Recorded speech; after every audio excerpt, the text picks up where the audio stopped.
Hi there, welcome back to the channel, welcome back to the space. So, we just did the bridge, right? Now we're going to do the Duesenberg trim. I'm really impressed with this thing, look at this. So here's the Duesenberg trim. Here's the little screws that go into the anchors. You can see it has a spring, it's kind of like a Bigsby, but it's so easy to install it that you don't have to worry about making any modifications. You don't need a Vibramate or any of that stuff. It's amazing. We'll get to it just in a second here. It comes with this really nice box. I bought this from Thomann, and it really got here pretty quickly, actually. Hold on, let me pick up the screw. So it comes with this really nice box, Duesenberg box. Here, let me show it to you. And for me, this box has just become a catch-all, but it has this like nice foam, you know, the unit comes in here, and you only just have to put a couple things together. It comes with the Allen tools that you'll need, so you don't need any other tools. It comes with everything you need. Really nice little instruction sheet. Comes with spacers too, if you want to lift it up a little higher. Like if you have to get over a pick guard, or you know, to set up your intonation or whatever, if there's too much of a rake angle, you can lift it up with spacers. I keep mine flush to the body. I like to have things, you know, connected down low as much as possible. But you can do that with the spacers, and they provide those. And they also provide you with stop anchors, you know, the anchor posts and all that stuff. A metric version and the USA version, so that way you'll have standard and metric depending on your guitar. Mine's metric because this body was built, was routed in China, I'm pretty sure, and I think it was routed to like Epiphone or Jackson specs.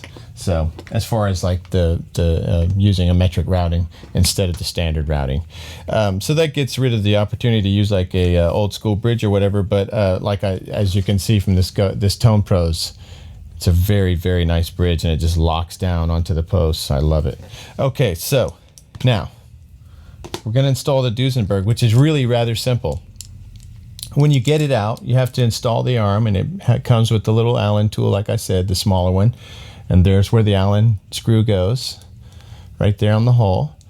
So you have this. Now, there's a spring here. You don't want that to fall off to the side, because that gets annoying if that's not lined up correctly. So the main thing to do is just make sure everything looks good and straight like this, you know. This is kind of the proper way to set it up. I've got my screws in there already, and I'm going to just come right down onto my anchors. And so here's the anchors in the guitar. You see those? We're going to come straight down into the anchors. I'm just going to set it up. Like I said, this is so easy. You just drop it on and get over here. I'm going to just kind of turn it with my hand till I can get it to connect. This side is kind of awkward the way it sits. It's harder to turn it by hand at first, but it looks like it's going right on down. So I got this side down. Boy, that was tough. Here's the other one. And I don't have to use spacers, so I don't have to worry about any of those falling out in between while I'm trying to hook it up. You have to be kind of careful with the spacers when you put them in, because they're just screwing this one down. This one wants to move, so you sort of have to set up the spacers, come down on it, get it a little tightened, and then go back and forth and tighten it, you know, till it's the correct amount of tightness. Okay, so I just hand tighten it all the way down to the guitar, make sure the spring is straight, and you'll notice how this moves back and forth. And that's to just allow for, you know, the string spacing, just depending on the guitar. So that's still kind of moving. So I want to keep that spring. See how the spring wants to fall back like this? I don't want that to get off cockeyed. So I want to keep it nice and straight like that, so it sets up nicely. Okay, good. So now I'm going to take a screwdriver. It's a standard screwdriver, flathead, and I put a little gaff tape around it so I don't chuck up the screws here, because they look really nice. They're like nice and chrome. And then I'm just going to come down and put a little torque on there and get it on there nice and tight. Get it flat and flush.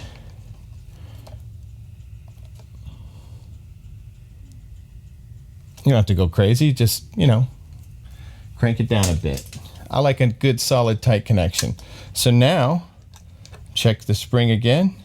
Make sure that I just sort of have it set up like this, so that when I put the strings on and the tension is applied, that spring is sitting on the bass the way it's supposed to. And as you can see, we're bolted down. So now we're going to put on our strings.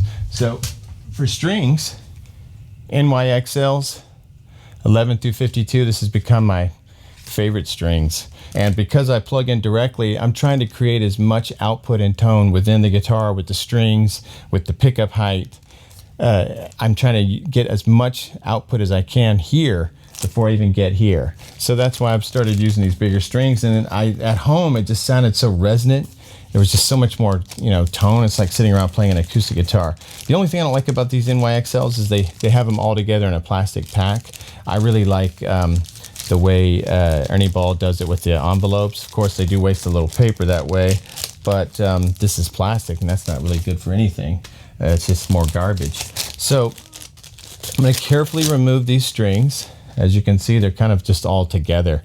And then I keep this bag around just for double checking purposes, because I get nervous when I change strings, I'll make a stupid mistake. So I just try to double check everything and go slow.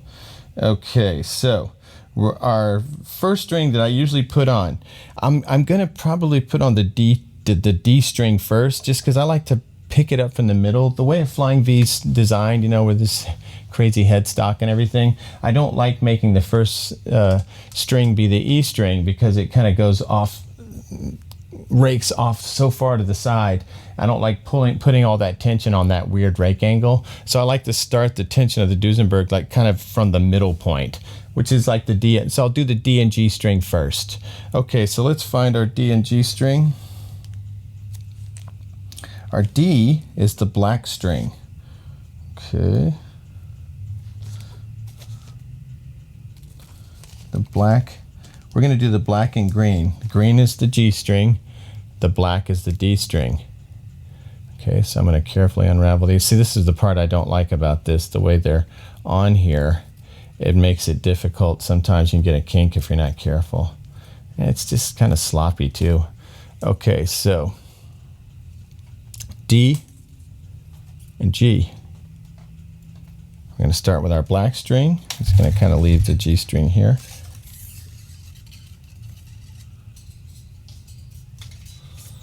Now, when you're putting strings on the Duesenberg, it's pretty easy. It's actually really easy. So we have it kind of locked down. We're the third string over. So I'm going to go to the third slot. It's like right here. 1, 2, 3. And you just make sure the spring is, that's kind of the thing. Just make sure the spring is straight up and down and that the arm looks normal, because it's going to get pulled down when those strings go down, and you want it to pull down straight down onto that where the spring sits on the bass. You don't want that spring to get off to one side. Okay, so I'm going to take the string. See, here's the ball end. Just put it right back here at the bottom of the Duesenberg. So I just kind of put it in the slot, over the bridge, all the way up to here. Now I'm going to shift the guitar and show you how I string it, because I really think in order to keep a trim guitar in tune, and if you're not doing like the Floyd Rose thing, if you're trying to use vintage type trim systems that don't have locking mechanisms, I think this is a great method. I don't know of another method that works as well, but I'm always looking for, ways to do things. So I'm bringing the string all the way up. I just went in the slot in the back, pulled it taut. Now, if you were to let off at all, it's going to fall right off, because there's nothing holding it down except for the back part of the bass on the Duesenberg. So I'm going up to the D slot, bringing it up like so. I'm going to line the post up so it's going this way. The hole's going this way, so that I can then see watch what I'll do. I'm going to put my thumb here, hold it down on the bridge, then I'll take this part of the string, go through the hole, all the way through. Good. Now, once you get all the way through like this, see, here we are. I'm going to come back towards me with the string. So back towards me, coming to me like this. I'm going to hold it, kind of hold it down. I'm going to go under that string with the end of it. Bring it all the way around, making sure we don't get caught up on a post. That's what always happens. And then I'm going to pull it taut. It's under the string. So we went around the post, under the string, and here it is. Now I'm going to bring it back towards me. So I'm going to pull it back, making sure our wrap looks nice and clean. I'm going to pull it back and hold it here. See how I'm holding it down with my thumb? I pulled it back, and now it's a counterclockwise turn. So I always think of turning the knobs towards me. So I'm going to go like that, watch it tighten up. If you make a mistake and you go the other way, it looks really weird. The string's going to do weird stuff, and you'll know that you're going the wrong direction because it won't be tightening. It'll get looser, and it might even pop off the back of the Duesenberg. And for now, I'm going to leave the string remains. Makes me nervous to snip them until I have them in tune at least once. You know, get all the strings on, have it in tune, and get the tension in place. Then snip them. I don't know why. It probably wouldn't matter. I just get a little paranoid. And if something goes wrong, like, you know, because we're doing the bridge and the Duesenberg, if something were to go wrong and you had to readjust, you would lose the strings. They're much more likely to lose the strings if you've already snipped the ends. Whereas if you hadn't, you can take them off and do it again. So whatever. Okay, now, G string. It's the green end. Come back here. That seemed like a good idea. Everything's looking good. I just straightened that Duesenberg. It was wanting to get cockeyed again. Okay, I'm going to come back here behind the Duesenberg. Make sure it's in the groove. Coming over the bridge, up to the net. Shift the guitar so that you can see what I'm doing, and it's easier for me as well. Okay, so now we're on the other side of the headstock. See, it's the same idea. There, same idea. So I'm going to hold it down at the bridge, see where the string is. It's going to go in through the side.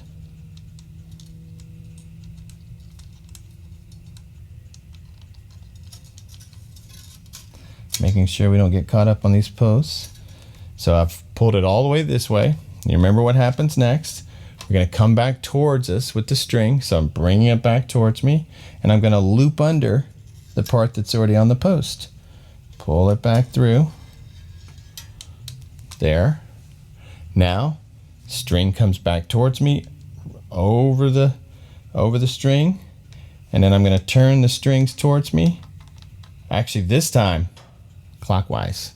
Got to go the other way on the river on a headstock that has the alternate 3 and 3. We're going to have to go the other way. This time we're going clockwise on this side.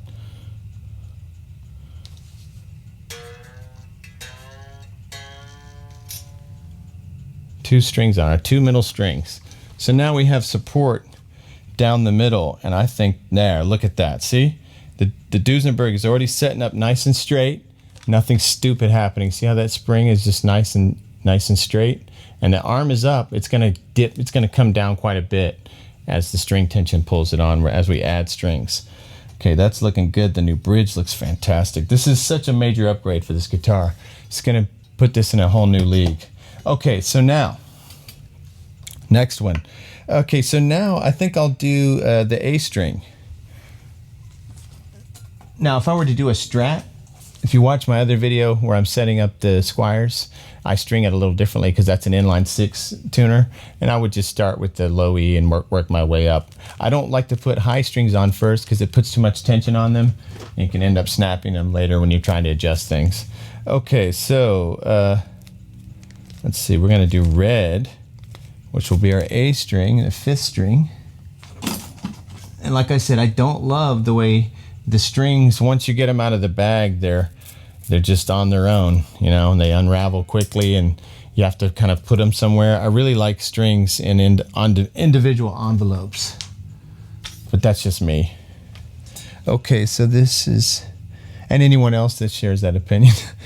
Okay, so now I got the A string. It's the red one. Go here. Stretching out over the bridge. I'm going to shift the position of the guitar so you can see it, and it makes it easier for me as well. So I'm coming up again. I'm back on the right side of the tuners. I go through here. All the way through. Going this way, pulling. And on these heavier ones, you want to push them in as much as you can, holding it down here so it doesn't start moving around. Watching out so you don't want to let these string ends poke you. So I'm going to kind of move those to the side like that. I'll move this one down. Okay. Now remember, we're going to get as tight as we can by pulling it this way. I'm going to bring it back towards me. So I'm bringing it back towards me in the post. I go underneath the string.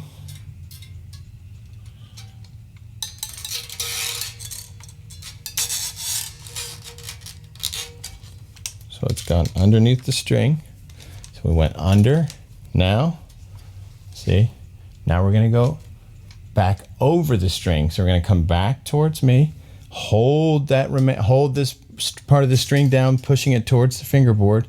Then we're going to turn the pegs towards me in a counterclockwise way. Watch it tighten up.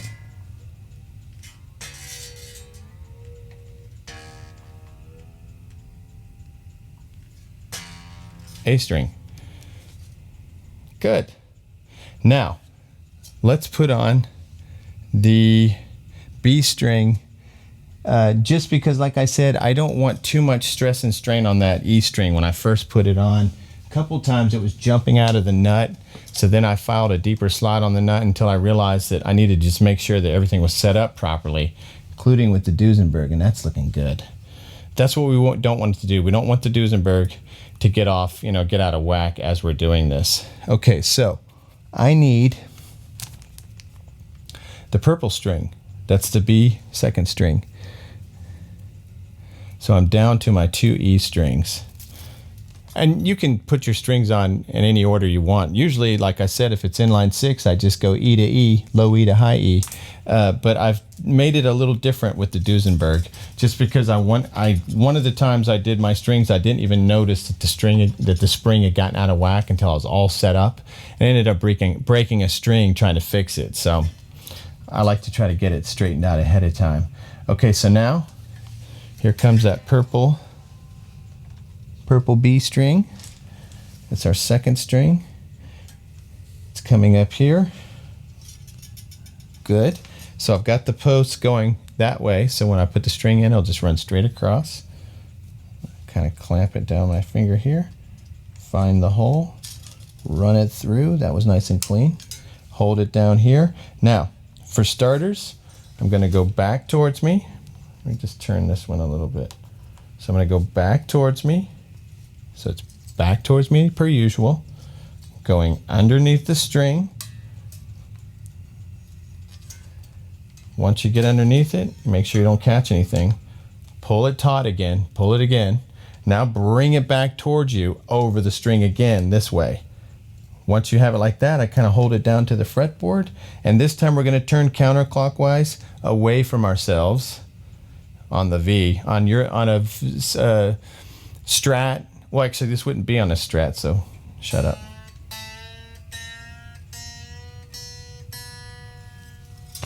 Nice. Okay, next, we're going to go with the low E string, mainly because I don't want the high E string on. When we suddenly apply a bunch of tension, it could make it tired. Ugh. And I have a tendency to break high E strings first, so I try to baby those when I'm putting them on. Okay, so the big guy's going on now.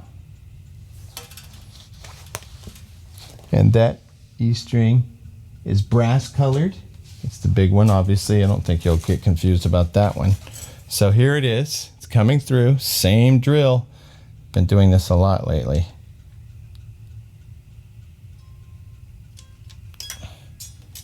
You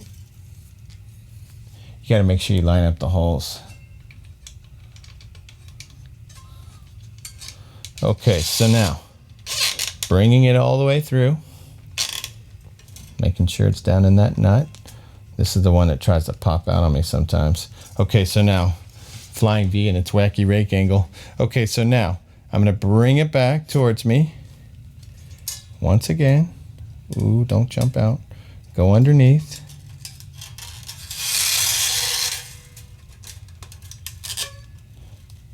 And back over. See, once I get it on here, then I'm going to go back over again. Hold that down towards the headstock.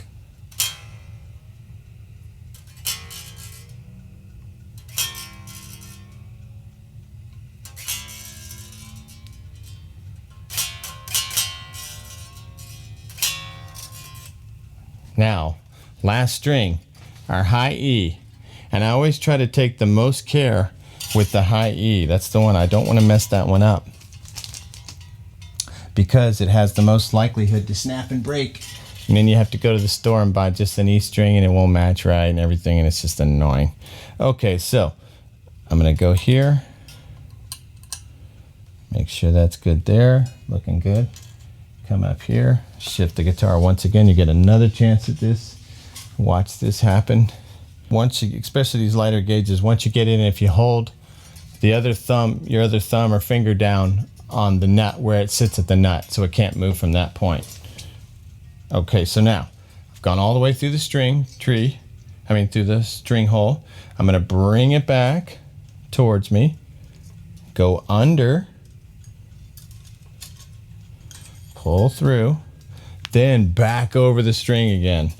Then, because we're doing a 3 and 3 on the other side, we have to turn clockwise away from ourselves this time.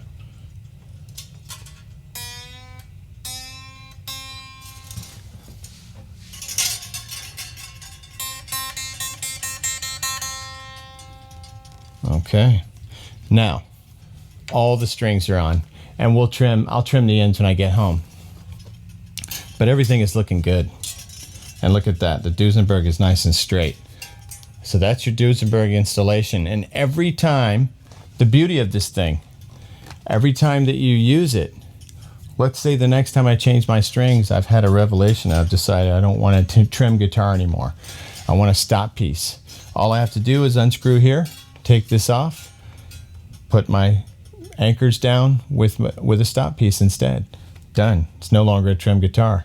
I change my mind again. Next time I change strings, I take the stop piece out, get the Duesenberg out, put its little screws in the anchors, install it, put the strings on, off and running. That's pretty amazing. There's no holes in the body. There's no screw mounts. There's no additional parts that have to be mounted on that then have to be removed in order to do this and that. Nothing that would affect the paint. I mean, like maybe the spot where the spring goes, but I don't know how much it would affect the paint. If you always have it there, you're not going to see the paint there anyway. And they put a little felt pad underneath it. So, Duesenberg trim. This is the Duesenberg, let's see, it's called the Duesenberg Les Trem II. It's cheap. It was like $100. It works great. Feels very precision, like compared to a Strat or a Bigsby. It has like a little tighter, more precise feel to it.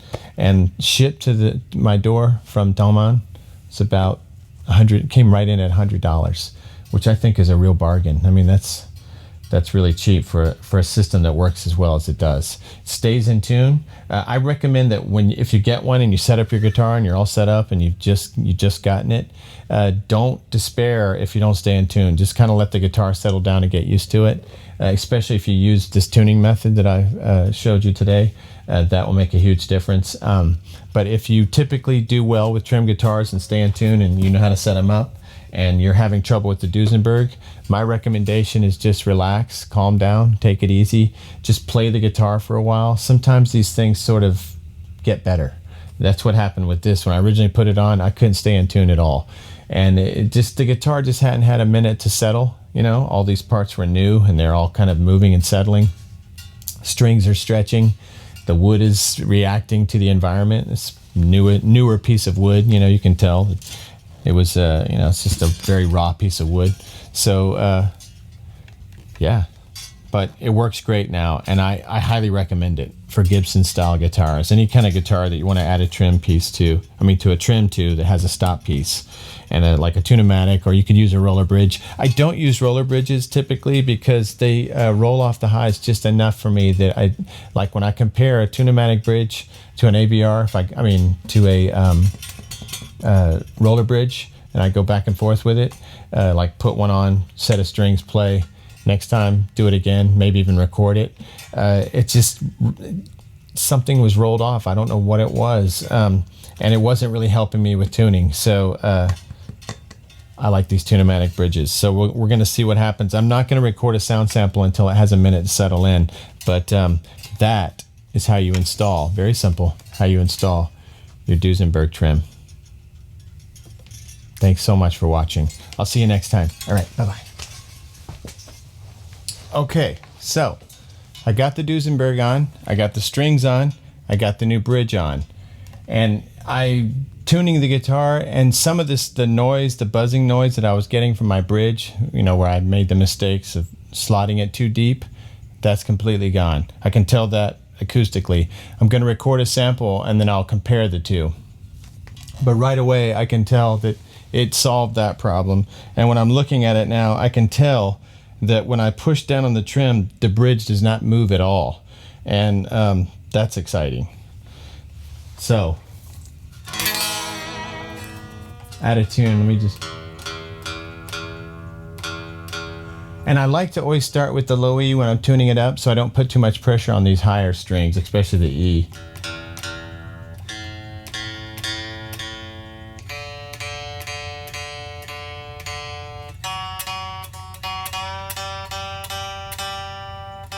And I always tune up, of course, as opposed to tuning and then tuning it back down to get it in tune. If I go sharp, I just roll back flat and then tune up again and always end on the up.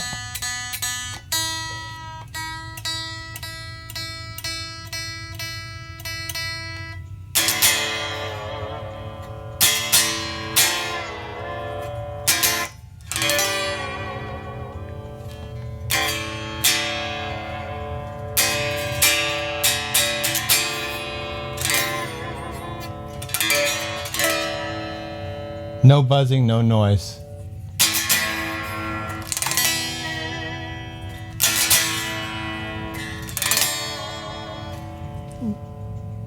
I can just feel it vibrating still. Amazing.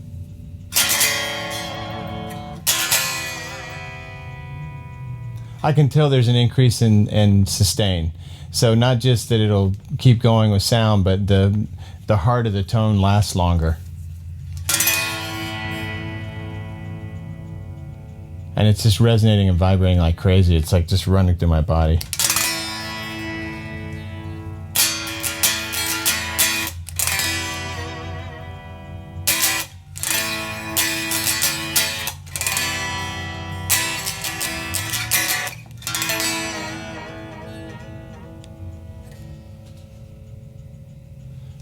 Beautiful.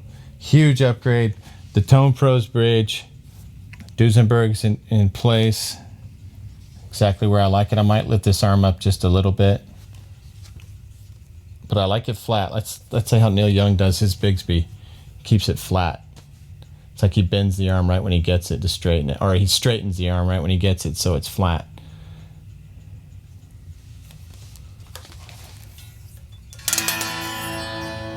I'm going to call that an upgrade. Thanks again. I appreciate you watching.